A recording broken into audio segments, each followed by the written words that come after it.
Hi. So you want to do VCA. Do you like working with groups? Are you committed to working with communities for the long term? Will you treat community members, no matter what their situation is in life, with respect and dignity? Do you have the support of your national society, if you're with the Red Cross or Red Crescent, or from your organization? Does this describe you? Did you answer yes to all of the questions?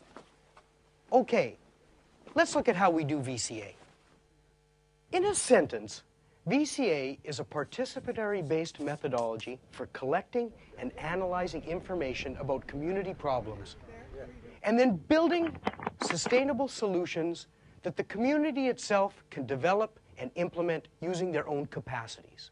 We reduce vulnerability and increase capacity. Let's break this down into manageable pieces. The first thing that we do is we apply a series of participatory information gathering techniques that allow us to get a better understanding of what the vulnerabilities and capacities are in a community. One of the tools that we use is called mapping. It's where we physically draw a map with community members so they can see what's really going on in their community. Now, there are two types of maps that we use. One of the maps is called risk and hazard mapping, where we show on the map where there are problem areas in the community. The second map is called capacity and resource map. And what this map does is it allows us to see where there are assets in the community. Seasonal calendars are another tool that we use. And what seasonal calendars allow is that we can see what the rhythm of community life is, kind of a day-to-day way that people live. Another tool is called historical visualization. This lets us see what trends are over time in the community, and it also identifies major events that have happened that help to give identity to that community. Another tool is focus groups, where we bring people together and we can get a deeper perspective of how community people view problems. But these are just a few of many different tools. And some of those tools don't exist, and you may have to invent them. Let's take a minute and talk about participation. Participation means that everybody involved in the process has a voice and has the right to be included in the decisions that are made. Community members themselves, women, men, youth, children, the elderly. Remember, the more people that are involved in collecting information and analyzing information, the better and more sustainable will be the decisions that are made on how to address the problems.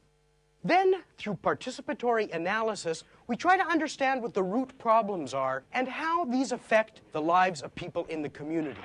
The community then takes those problems, prioritizes which are the most important, and then decides which ones they want to address.